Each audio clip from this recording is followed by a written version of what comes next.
So now we're searching for the magic frequency.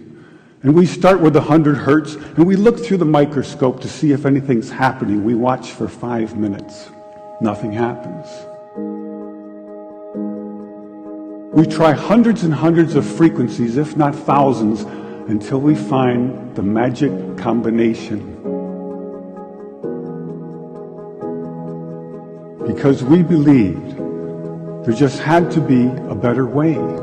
There had to be a better way. And we think we may have found it. I have here 2 identical tuning forks, both tuned to the note A, the note an orchestra tunes to. These forks are both made to vibrate 440 times per second. We say their frequency is 440 hertz. If I tap this fork, putting little pulses of energy into it, the second fork will also vibrate in sympathy.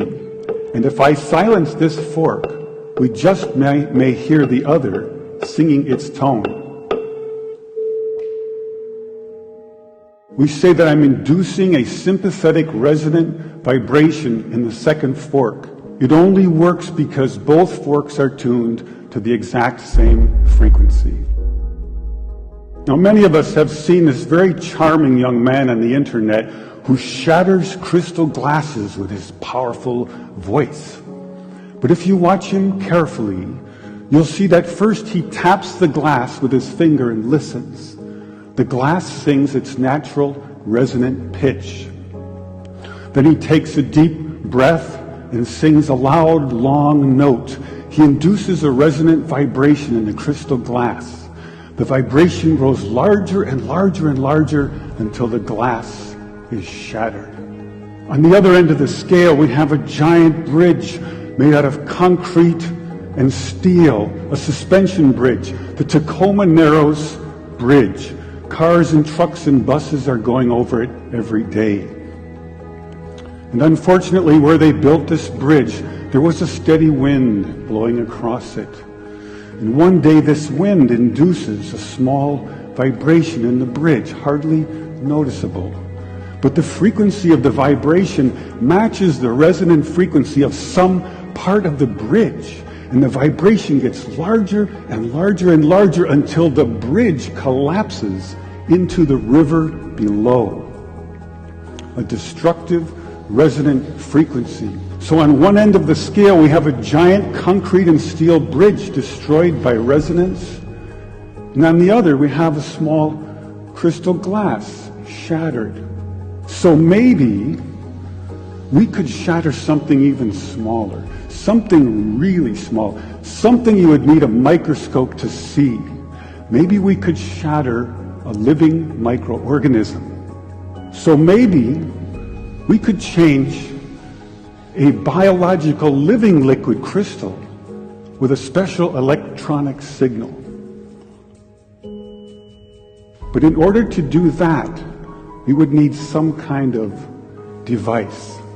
So we search the U.S. patent database, and we find this invention by a physician, Dr. James Bear of Albuquerque, New Mexico.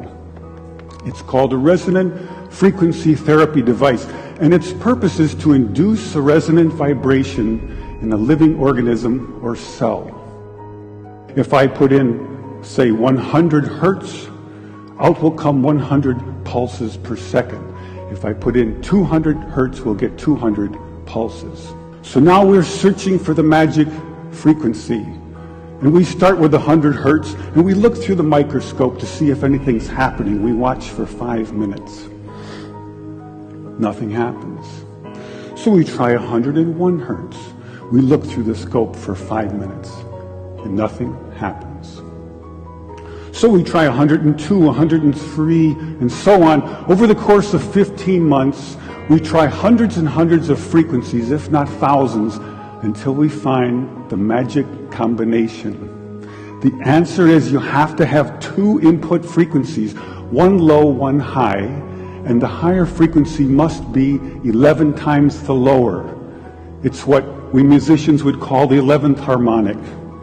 And when we add the 11th harmonic, we begin to shatter microorganisms like a crystal glass.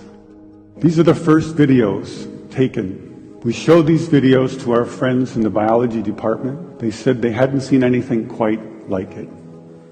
Seems to be a new phenomenon. These organisms are being shattered by our electronic signals. We now know that cancer is vulnerable between the frequencies of 100,000 hertz and 300,000 hertz. So now we attack leukemia cells. Leukemia cell number 1 tries to grow a copy of itself, but the new cell is shattered into dozens of fragments and scattered across the slide. Leukemia cell number 2 then hyperinflates and also dies. Leukemia cell number 3 then tries to make another cancer cell. The new cell is shattered and the original cell dies.